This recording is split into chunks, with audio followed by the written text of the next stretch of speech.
She was 20 years old and for all practical purposes homeless. Her uncle had balanced the household accounts that morning and found no line left in them for her. In the pocket of her brown wool coat she carried a brass surveyor's compass, worn from her palm and faintly scratched across the lid where her father's thumbnail had worried it over the years. And with $286.40 of a generous dismissal still crisp in her handbag, she made what any reasonable person in October of 1970 would have called a foolish purchase. She bought a condemned bridge. What nobody knew, not her uncle, not the county clerk, not the men in town who smirked behind their cigarettes, was that Eleanor Grace Voss had inherited more than a dead man's compass and a talent for quiet endurance. She had inherited a way of hearing structure speak. So settle in, and tell me where you're listening from, because this is the story of Eleanor Grace Voss, her father's brass compass, and the dead bridge at Deadwater. Eleanor had been formed, almost mathematically, by two opposed systems of belief.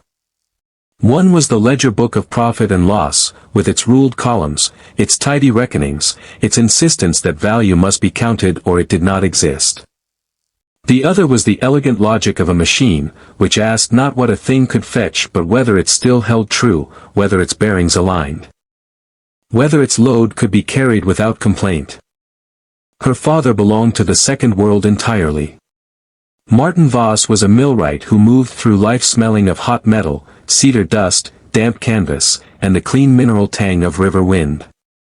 His hands were square and scarred, the knuckles polished by work, and when he laughed it came up from low in his chest like a motor catching on the first turn. He taught Eleanor with patience and absolute seriousness from the time she was 8. He showed her how to sight down a warped board, how to listen to a gearbox through the handle of a screwdriver held to the ear, how to tell a good bolt from a cheap one by the threads under the thumb. He spread blueprints across the kitchen table after supper and traced lines with a grease-darkened forefinger, speaking of forces as though they were personalities: shear, tension, torsion, fatigue. To him, every built thing had character, and every failure had a reason if one would only stay long enough to find it.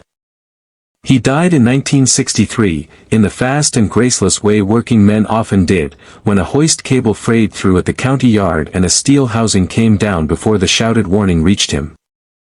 The brass surveyor's compass had been in his shirt pocket that day.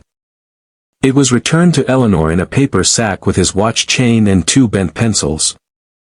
And the last sentence of his she ever kept clear in memory was one he had spoken 3 weeks before while closing the lid over her small hand: "Keep your bearings, Nell. Most things that look ruined are only waiting to be understood." Her mother, Lila, belonged to Eleanor in softer fragments and far less time. She had a dry cough that grew worse each winter, lavender powder at the throat, and a way of smoothing the hair behind Eleanor's ear with 2 fingers that smelled faintly of lemon soap. There had been no violence in losing her, only the long sadness of watching a small life become smaller. By February of 1965 the bedroom curtains were kept half closed against the draft, the kettle simmered almost constantly, and one morning the house simply held a different kind of silence. Eleanor, then 14, could later summon her mother best by scent rather than face, starch, lavender, and broth. After that came Uncle Raymond Bell, her mother's older brother, who took her in because there was no one else practical to do it. He lived over his insurance office in Ashfield with his wife, his account books, his hats hung in strict order on pegs by the door. And the conviction that life was survivable if only people stopped expecting tenderness from it. He was not a cruel man. He was a careful one. He fed her, clothed her, kept her in school, and spoke of duty as though it were a superior form of affection. In his world she was an expense honestly borne. Eleanor adapted. By day she learned the Bell way: invoices, postage logs, premium renewals, neat script in blue-black ink, the small power of arriving exactly on time. By night, beneath a 40-watt lamp in the narrow room under the eaves, she unfolded Martin Voss's old manuals and bridge schematics, copied diagrams into school notebooks, practiced opening rusted padlocks with wire and patience, and held the brass compass in one hand while memorizing the geometry of trusses with the other. She became bilingual in necessity.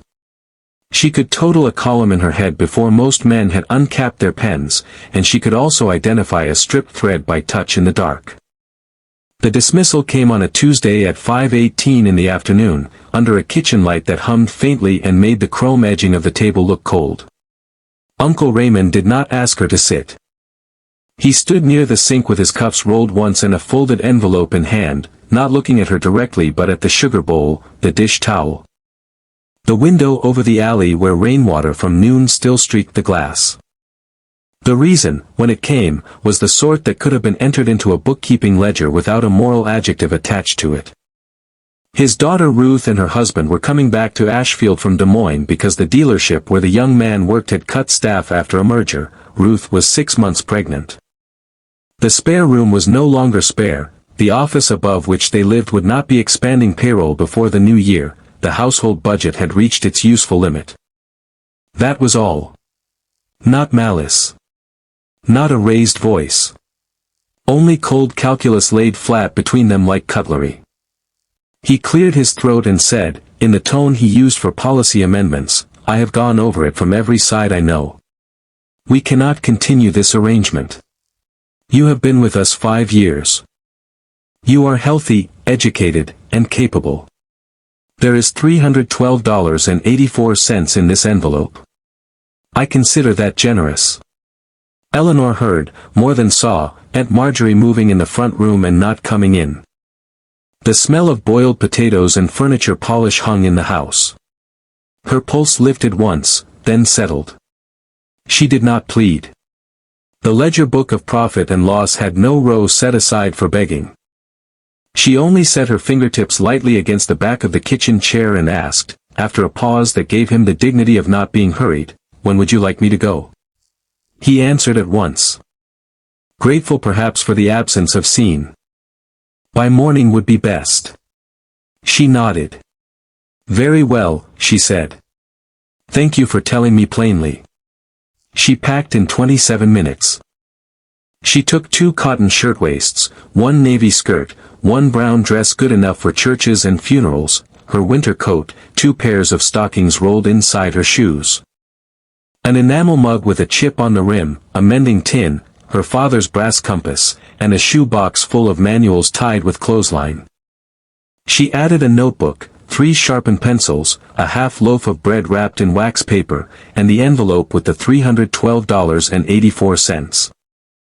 Of which $26.44 had already been quietly promised in her mind to bus fare and food whether she liked it or not. Nothing else in the room felt truly hers. The narrow bed had been bought by the Bells. The dresser had been Ruth's at 12.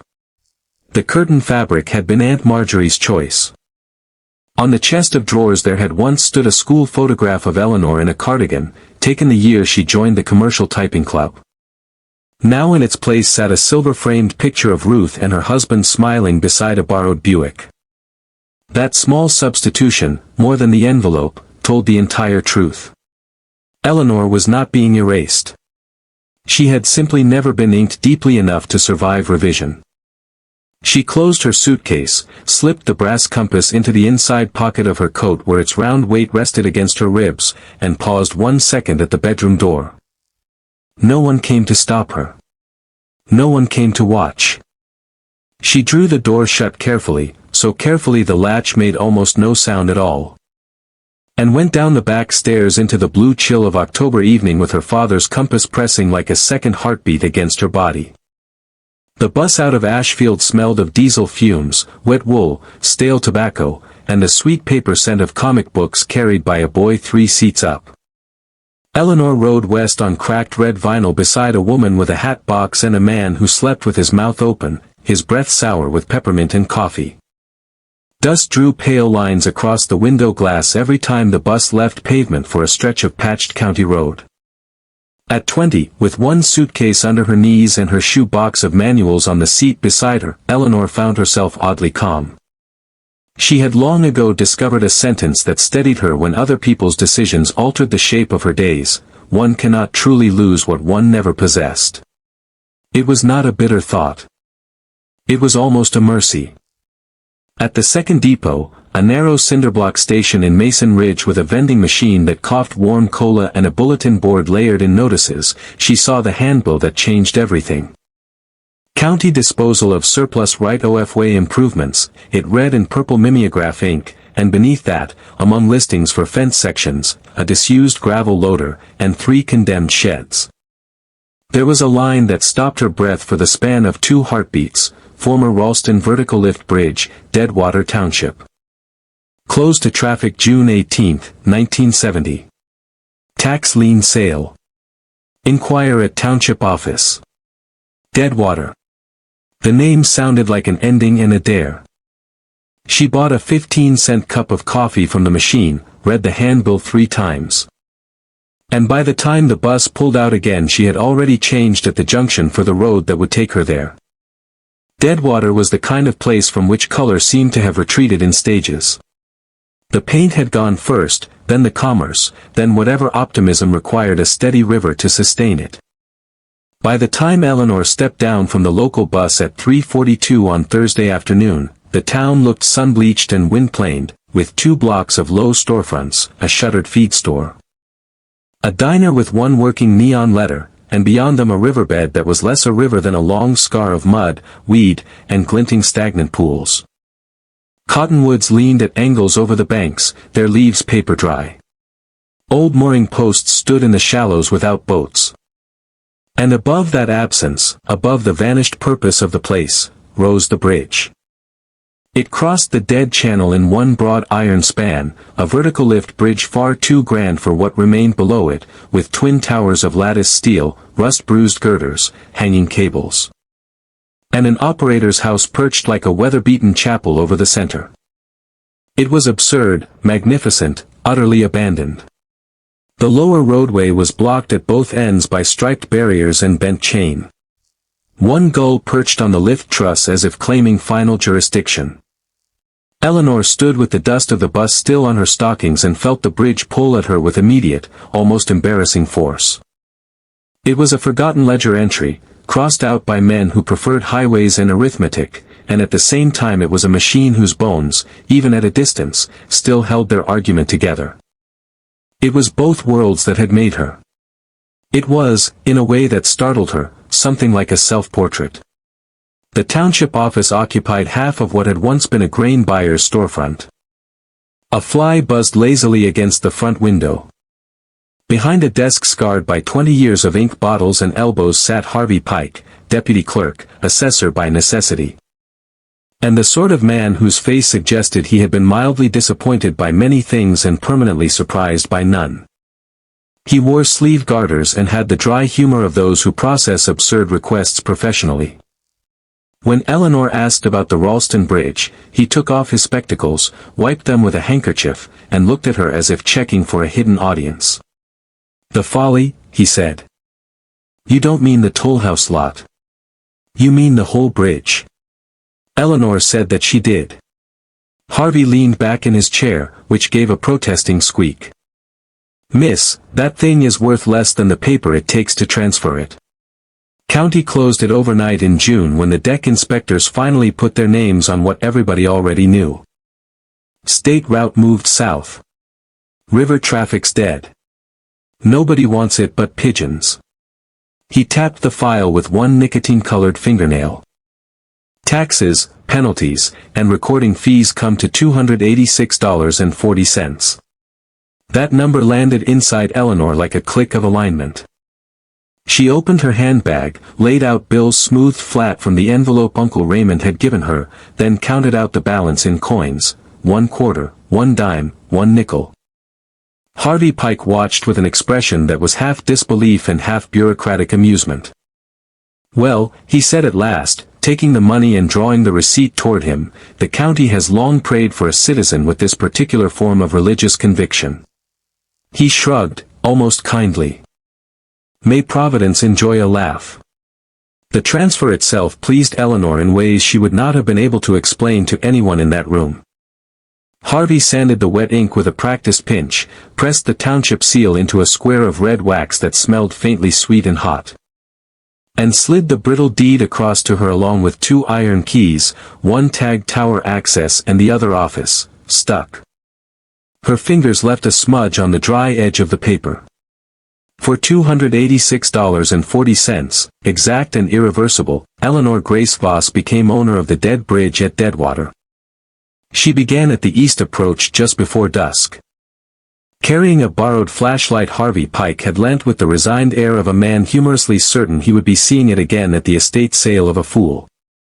The bridge measured 212 feet from portal to portal by the county drawing rolled in her coat pocket. The twin lift towers rose 63 feet above the deck, each web of steel cross-braced with riveted members fretted orange and brown. Dust lay over the plank roadway thick as a blanket in the protected places, except where bird tracks stitched it. She moved slowly, listening. The operator's house at center span smelled of mouse droppings, old oil, and weathered pine. One broken pane clicked faintly in the wind. Below, reached by a narrow iron stair that rang under her careful steps, the machinery room held reduction gears, drums, counterweight cables, and brake housings furred with grime but not, to Eleanor's surprise, shattered. She crouched with the flashlight between her teeth and touched a gear tooth, then another. The grease in the deeper channels had gone waxy. Surface rust dusted the casings. But the shafts were straight. The mounts had not shifted. One sheave will turned half an inch under pressure instead of refusing outright. She felt something dangerously close to joy move through her, clean and bright. In Martin Voss's language, the bridge was tired, neglected, stiff with disuse, but fundamentally sound. That phrase came to her whole. Fundamentally sound. Above her, wind moaned across the lift truss and set one slack cable humming. Eleanor stood in the heart of the dead machine, laid her hand against the cold housing, and said aloud to the empty room, "You are not finished." Then, after a beat, because the sentence seemed more true still, she added, "You are a home waiting to be awakened." In the first 9 days she learned to survive there by reducing the future to tasks that fit inside a single afternoon. She chose one corner of the keeper's quarters on the east bank because the roof sagged least over that room, and the chimney, though soot to a black throat, remained mostly true. She swept out 11 dustpans of mouse nesting, grit, dead flies, and flakes of plaster. She stuffed newspaper and rags into the worst window gaps the first night and woke at 3:10 shivering because the wind had found 3 others. By the 3rd day she had scavenged 2 intact panes from a side room and set them with putty softened over a borrowed hot plate. By the 5th she had coaxed the pot-bellied stove to draw properly after clearing a bird's nest from the flue with a length of fencing wire and an hour of coughing in soot. Water became her most precious resource. The old hand pump behind the toll house still lifted a grudging stream if primed first with half a cup, and she rationed every bucket, 2 for washing and cooking, 1 for scrubbing tools. None wasted on sentiment. She ate bread, tinned beans, and apples from June Mercer's diner after June began, without ceremony, charging Eleanor only for coffee and leaving the fruit, by mistake, on the counter. At night the bridge groaned in the cooling dark, settling into itself with the long metal sighs of an old ship. Eleanor came to find those sounds companionable. On the 9th evening, after patching the door bottom with a cut piece of feed sack and tin, she heated a pan of potatoes and onions and bacon drippings over the restored stove. Sat on an upturned crate with steam warming her face, and looked around at the clean-swept floor, the mended window, and the orange stove glow laying a soft stripe across the room. It was not comfort exactly. It was smaller than that and harder one. It was a small pocket of civilization. The locked room declared itself on the 3rd morning of real exploration. Up in the operator's house, behind a warped interior partition and a row of broken switch casings, there stood a narrow oak door painted government green. Its brass knob greened further with neglect and its lock plate newer than the hinges around it. Office, stuck, Harvey Pike's tag had said, with deadpan accuracy. Eleanor tried the key. It entered 2/3 of the way and refused the rest. She worked graphite from a pencil into the slot, eased, lifted, withdrew, and tried again. Nothing. She smiled despite herself. Martin would have liked the honesty of that resistance. She fetched from her suitcase a packet of wire picks she had twisted years earlier from discarded umbrella ribs under his instruction. "Never force a lock if you can persuade it," he used to say. For 48 minutes she knelt on splintered boards in the grey morning light with one ear close to the mechanism, teasing tumblers, feeling for set and drag, patient as a watchmaker. Twice she thought she had nearly coaxed the old cylinder around. Twice the final catch held. By noon her knees ached, the air inside the operator's house had gone close and warm under the glass, and she had to admit the plain fact. Either the lock had swollen internally with rust or someone had deadbolted it from the other side before leaving. Obvious method exhausted, she sat back on her heels, wiped sweat and dust with the back of her wrist, and examined the frame. The screws on the strike plate were slotted and ugly with paint. The trim board on the latch side showed one edge that had been lifted before. "All right," she murmured, not to the room but to the challenge in it. "If you won't be persuaded, we shall go another way." Another way cost skin and time. She heated the screw heads with the tip of a nail over a match flame to soften old paint, then worried them loose quarter turn by quarter turn with the fattest flathead she owned. One stripped. She cut a new groove into it using the hacksaw blade from her father's tool roll. The trim board splintered along a nail line and drove a sliver into the base of her thumb. By 2:17 her knuckles were raw. By 3:04 she had the strike plate off and discovered what the key had not told her: a second slide bolt, heavy and handmade, had been fitted high inside the jamb. That meant getting behind the casing. She worked a pry bar scavenged from the machinery room into the crack, leaned with her full 118 pounds, and felt the oak protest with a noise like a tight chest giving way. Stale air breathed out at once, dry and trapped and old enough to have kept its own decade. She paused, palm on the frame, listening to the sudden silence after effort. Dust drifted through the shaft of her flashlight like shaken flour. Then she widened the gap, slipped her arm in up to the shoulder, found the bolt by touch, and dragged it back. The door opened inward with a scrape of swollen wood over floorboards. Inside, time had not advanced since the night the bridge was closed. There was a narrow desk with a leather blotter curled at the corners, a mug ring fossilized into it. A straight-backed chair sat slightly askew as if someone had risen in the middle of a thought. On pegs hung a canvas coat and a cap with the band sweat darkened. A wall clock had stopped at 11:43. A logbook lay open beneath a skin of dust. There was a box of signal flags, a dry fountain pen, a pair of spectacles folded atop a maintenance manual. And in one corner a small iron cot with a grey army blanket tucked military neat at the foot. The room did not look ransacked. It looked abandoned by someone who had meant, impossibly, to return on Monday. The name on the logbook belonged to Silas Rourke, bridge tender, and his handwriting was narrow, disciplined, and surprisingly elegant for a man who had spent 29 years in an iron tower over a working river. Eleanor stood with the book open in both hands while late sun slid across the dust, turning it briefly gold, and read the decline of a world in clipped first-person entries that gave no time to ornament because the facts themselves had once seemed sufficient. September 3, 1968. Low channel again. 2 barges cancelled. Re-greased west drum. County says temporary. January 14, 1969. State men took measurements for bypass. Didn't ask mine. May 2, 1969. Replaced relay contact with salvage. No budget. It works anyhow. NOV. 21, 1969. 4 trucks all day. Used to be 36 on a Thursday. February 9, 1970. Ice cracked the east fendering. Nobody from district office answered. June 18, 1970. Closed at 11:40 p.m. by order filed this morning. Hung chains myself. Last car through was a milk truck from Reese County. Driver humped like a funeral. There was more after that, but only 3 entries. June 22, 1970. Turned in fuel vouchers. They say salvage cruise next month. No sign of cruise. July 3, 1970.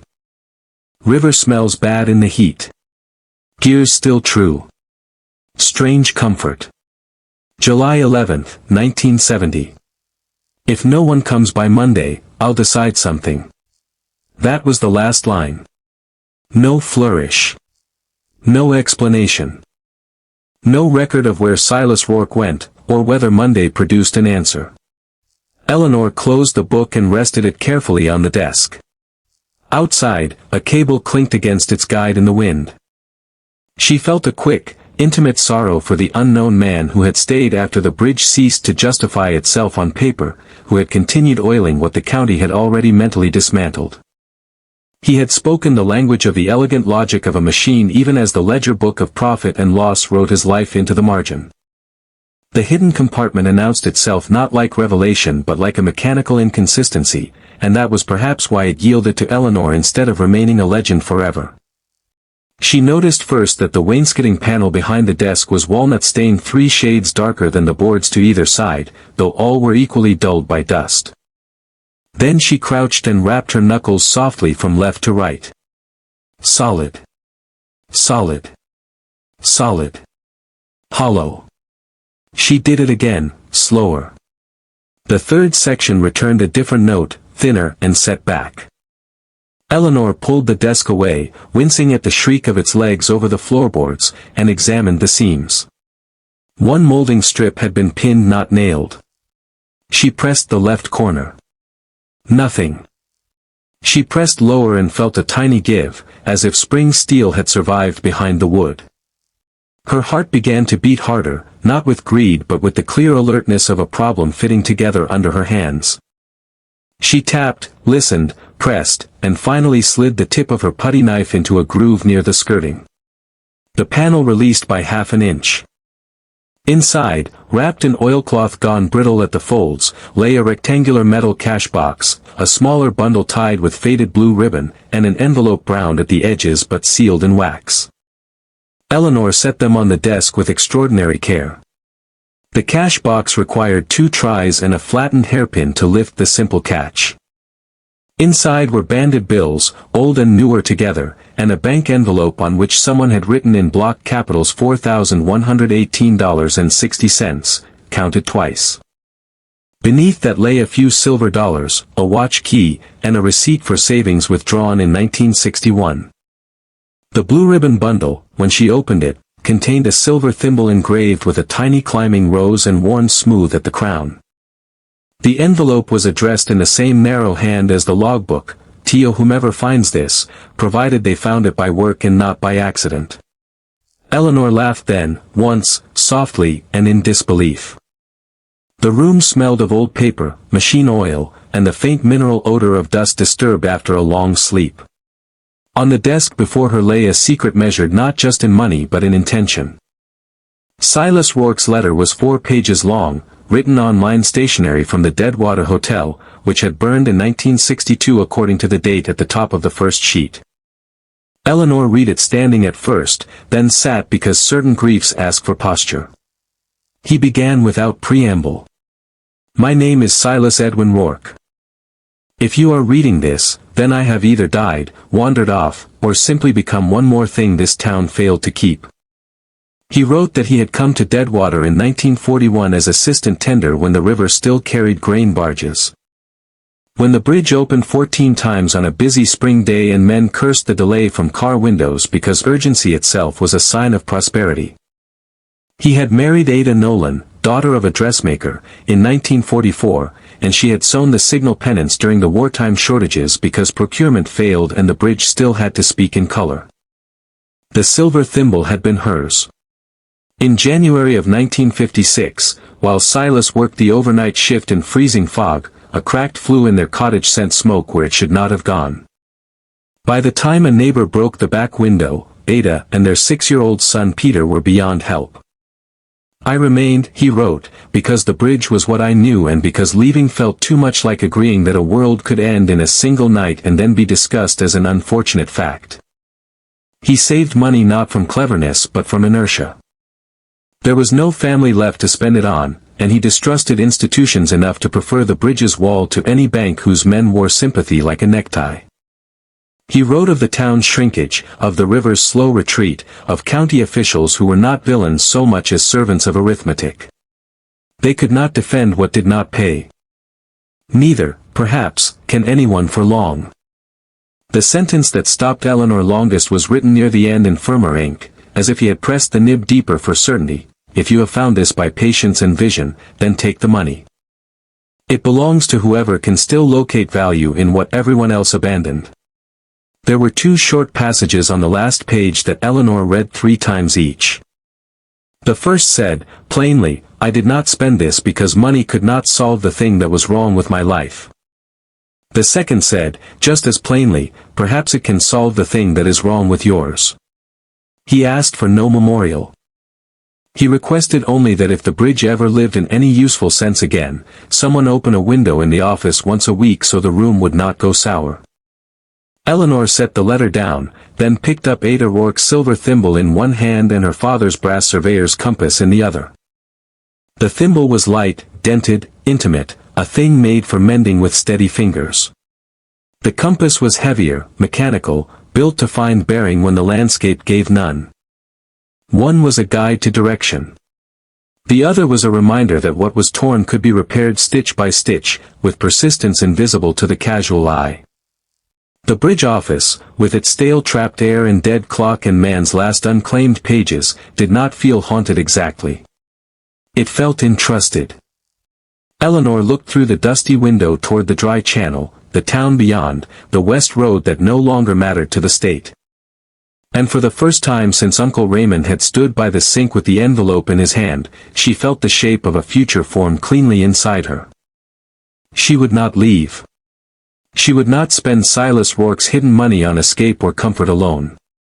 She would stay and honor the gift by making the dead bridge useful again. The plan arrived not as a dream but as an inventory. That, too, was her father's influence. Romance had its place, but lumber lists changed lives more reliably. Eleanor spent 2 nights with graph paper, a ruler, the county survey, Silas's logbook dimensions, and a borrowed adding machine from Harvey Pike's office that clacked like hail. The East Keeper's quarters would become 3 let rooms upstairs and a kitchen downstairs. The machinery bay beneath the operator's house, once cleaned and secured, could serve as a repair shop for truck radiators, irrigation pumps, outboard motors, and farm equipment from the scattered properties north of Deadwater. The bridge deck itself, if she could not legally reopen it to full vehicle use, might still carry pedestrians, bicycles, handcarts, and light service loads once inspected and planked. Travelers came through still, just differently now. State survey crews, crop buyers, pheasant hunters in season, salesmen lost off the bypass. Men hauling machinery on deadlines too local for the highway to care about. Deadwater did not need grandeur. It needed a reason to stop. On Monday she took $642.75 from Silas's cash, wrote every cent into a notebook column, and rode with Harvey Pike in the township truck to Mason Ridge Supply.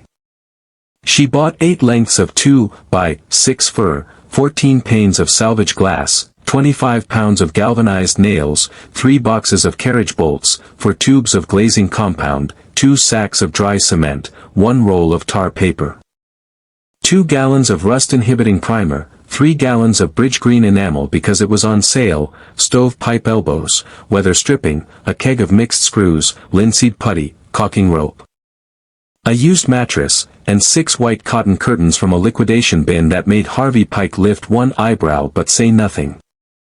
Men at the counter first smiled in that half-pitying way reserved for the plainly overmatched, then they watched her specify gauge, length, and finish without hesitation. And their expressions altered by small degrees into attention. The first person to test her was Earl Bledsoe, retired carpenter, widower, veteran of every stubborn wooden structure within 40 miles, and possessor of a jaw like a hatchet. Earl arrived at the bridge on the 16th day carrying his own hammer and suspicion in equal measure. He found Eleanor on a ladder setting new framing around the worst west-facing window, hair tied in a kerchief, palms blackened with old putty and primer. "You've got the sill backwards," he said without greeting. Eleanor climbed down, wiped her hands on her trousers, looked, and said, "No, sir. The crown is up to shed water. But the left corner's out by a quarter inch because the old jamb sank." Earl squinted, then huffed something that might have been approval or merely revised hostility. "How many stories you think that east stair will carry once winter wet gets in?" he asked. "As is? One season if men are polite. 3 weeks if they aren't." That won his first real look at her. He spent the next 40 minutes making her justify joist spacing, flashing placement, and whether she understood why the tower landing had cupped at the center. When she answered in the measured, practical terms Martin Voss had taught her, Earl spat tobacco juice neatly into the weeds and said, "Well, you're either taught or dangerous. Sometimes those are the same." He returned the next day with a plumb bob, a level, and 20 feet of good advice reluctantly phrased as insults. From him Eleanor learned local timber habits, how Deadwater's winter wind drove rain sideways under east eaves, which salvage yard in Reese County would part with sound oak if paid in cash. And why old pine, once dried honest, deserved respect over any modern board with a sales tag. Together they weatherproofed the keeper's quarters, sistered 2 floor joists, replaced a rotten threshold, and reset the kitchen door square enough that it no longer needed a shoulder. Earl never praised the work outright. He only began, after a week, to say, "we," instead of "you," which in his dialect was more binding than blessing. June Mercer entered the story in the quiet way nourishment usually does. She ran the lunch counter in the diner with the failing neon sign, wore aprons printed with yellow lemons, and had the composed face of a woman who had long ago decided not to waste effort announcing kindness in advance. On the first cold morning after a hard rain, Eleanor came into the diner for coffee at 6:12 and found a paper sack on the stool beside her usual place. Inside were 2 biscuits, a jar of peach preserves, and a note in blue pencil that read, "Too much work is bad for judgment. J.M." Eleanor carried the sack back to the bridge with heat seeping through the paper and something near tears rising unexpectedly in her throat. June never made a subject of generosity. She merely institutionalized it. Some days a thermos of tomato soup appeared on the east steps. Some days a meatloaf heel or a wedge of pie arrived wrapped in waxed paper.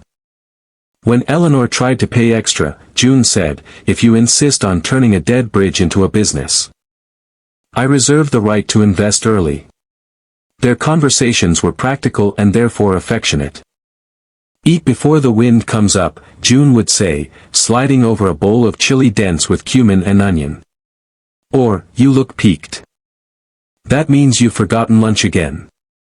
By November, when the first upstairs room had wallpaper stripped and windows curtained, June was advising her on mattress ticking, guest towels, and the unobvious fact that tired men will forgive a weak floorboard sooner than they will forgive bad coffee.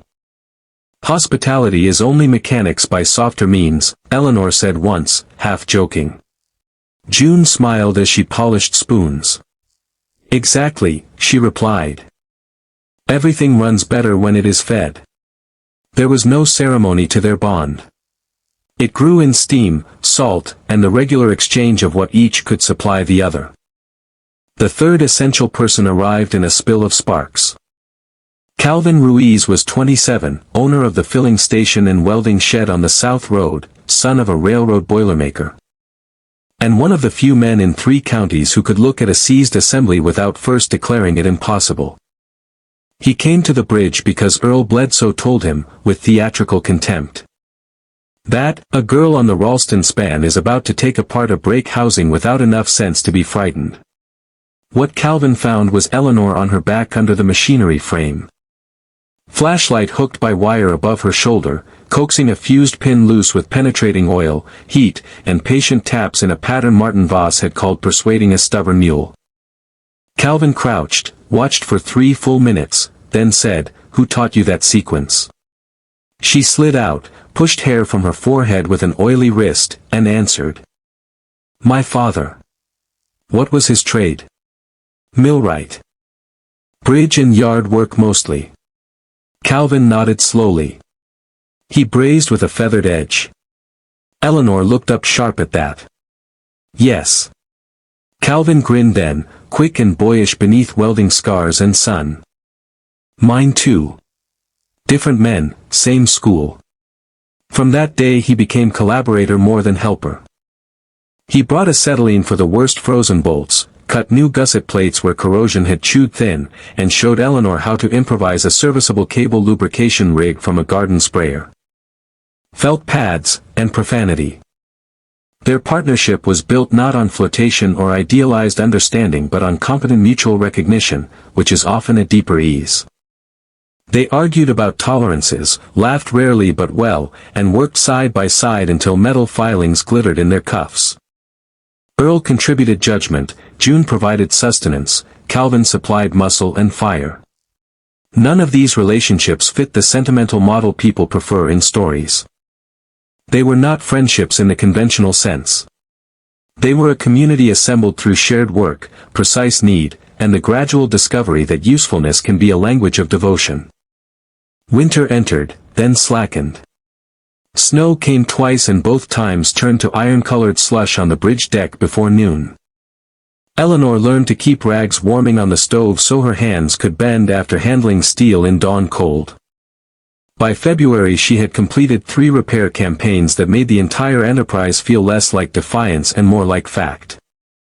First she and Earl rebuilt the east stair and landing, replacing the worst stringer, pitching each tread correctly, sealing end grain, and packing the post bases with fresh concrete collars that set under burlap in 2 bitter days.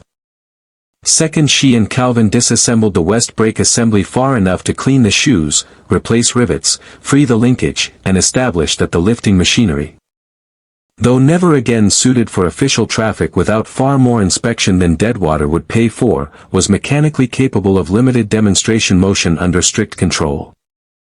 The first time the great counterweights shifted 2 inches with a long groan and a rain of rust dust, Eleanor felt the bridge wake like a giant clearing its throat. Third she weatherproofed the quarters thoroughly, tar paper under new exterior sheathing on the north wall, caulking rope along every suspect seam, flashing over the window heads, and fresh enamel and bridge green around the frames, which made the whole east face look unexpectedly deliberate rather than desolate. Town opinion changed in visible increments. Men who had once paused only to smirk now paused to offer measurements, old hardware, names of suppliers, rumors of spare fixtures, and eventually labor. A retired schoolteacher donated curtains. Harvey Pike located 3 intact iron bedsteads in county storage. Someone left a crate of chipped but usable dishes on the steps with no note. Deadwater had not become generous all at once. It had simply begun, under the evidence of Eleanor's persistence, to remember that neglected things sometimes return value if one resists the first impulse to scrap them. Months turned into a year. The bridge did not become new, newness would have been a lesser triumph. It became purposeful. The towers were scraped and primed enough to hold their dignity in sun. The operator's house windows shone. The East Keeper's quarters wore paint the color of river weeds after rain, with cream trim and white curtains June Mercer had insisted be starched. Below, the machinery bay had been cleaned, lit, organized, and fitted with benches, tool racks, a parts cabinet, and a wood stove big enough to take the edge off January. The deck, inspected by a county engineer Harvey Pike knew from church, reopened for foot traffic, bicycles, and handcarts under a sign painted in Calvin's block letters. Pedestrian crossing only, at owner's risk, with gratitude. Eleanor named the whole enterprise Compass Bridge House and Works, after the brass surveyor's compass that had gotten her there and the plural fact of what the place now did. Deadwater, which had not been asked for permission so much as invited to witness, adapted quickly. Salesmen took rooms because the beds were clean and the coffee strong. 2 pheasant hunters stayed 3 nights and paid cash to have a bent shotgun case hinge repaired downstairs. A family from Reese County crossed on foot just to see the riverbed at sunset and came back the next weekend with cousins. A crop duster pilot rented room 2 for a week during maintenance on his plane. A widowed minister with a radiator problem spent an afternoon in the machine bay and left with both his truck repaired and his opinion of the world improved. Children began calling Eleanor Miss Voss of the bridge, which the adults shortened over time to simply Bridge Miss, as if she were less owner than feature of the landscape. Ordinary life, once established, had its own stateliness. Eleanor rose at 5:30 most mornings to the knock and hush of the bridge settling in dawn cool. She lit the kitchen stove, measured coffee by habit into the big enamel pot June had gifted her at Christmas, checked the pump, and opened the east shutters to whatever weather the dead river had decided to wear. At 6:15 Earl Bledsoe usually arrived to inspect some small thing no one had asked him to inspect, the set of a new gate post, the drip line off the eave. The way frost had lifted a board corner near the west approach. He drank 1 cup of coffee standing and left with a muttered verdict. June Mercer came by after the diner's breakfast rush with rolls, gossip, and a moral position on linens. Calvin rolled in by mid-morning if the repair board downstairs had filled overnight, bringing welding rods, spare bearings, and the smell of gasoline, metal, and sun. Travelers tramped in and out. Someone always needed a gasket, a room, directions, a sandwich, or the practical reassurance that machinery often looks worse before it looks right. By afternoon the bridge deck carried children on bicycles, a salesman with sample cases, 2 boys fishing from the rail under strict orders. And now and then an elderly couple walking to the west bank simply because for 14 months they had not been able to. Compass Bridge House and Works had become, without town meeting or proclamation, the social and economic heart of Deadwater. Its kitchen table hosted seed contracts and birthday cakes. Its repair bay kept hay balers moving in August and truck heaters alive in January. Its bridge deck taught the youngest residents a new relation to the old river. On Saturdays Eleanor chalked simple diagrams onto a scrap sheet of painted plywood and showed 3 local children how gears multiply force, how plumb finds true, how one reads a compass rose. She heard Martin Voss in her own voice at such moments and did not flinch from it. The knowledge had crossed. On a quiet evening in late September of 1972, after the last guest had shut his door and Calvin's truck lights had faded down the south road, Eleanor climbed to the once-locked office with a lamp in one hand and Silas Rourke's letter in the other. She had kept her promise to him without ever having spoken it aloud. The office window now opened every Wednesday, and the room no longer smelled trapped. She had made it her private office, though not by erasing the man who had kept watch there first. His desk remained. His logbook sat in the top drawer wrapped in clean cloth. Ada Rourke's silver thimble rested on the blotter beside Martin Voss's brass surveyor's compass, the 2 small objects catching lamp glowed differently, one soft, one bright, one shaped for mending, one for finding. Eleanor sat, listened to the far-off tick of the new clock she had hung above the original stopped one, and let the day release itself from her shoulders. The room looked west over the darkening riverbed, where evening wind combed silver through the weeds. The bridge beneath her no longer groaned with abandonment. It hummed occasionally with settled use, a board answering a footstep below, a cooled pipe ticking, the residual life of mechanics neither idle nor strained. She laid one fingertip on the compass lid. Guide, she thought. Then on the thimble. Repair. Between them lay, as if summarized by metal and memory, the whole architecture of her life. She sometimes thought of Uncle Raymond Bell in Ashfield, not with bitterness but with a detached gratitude that had taken time to become sincere. He had never meant to save her, and in that perhaps he had. Had he been softer, had he hesitated, had he found a way to postpone the arithmetic one more winter, Eleanor might have remained indefinitely in the half-life of being useful to someone else's household while keeping her own capacities folded small. Raymond's failing was not cruelty. It was imagination.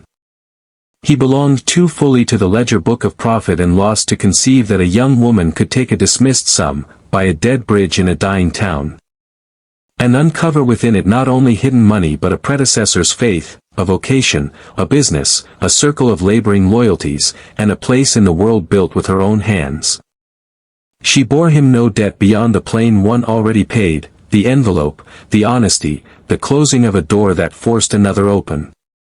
If he had ever written to ask whether she had landed safely, the letter had not arrived.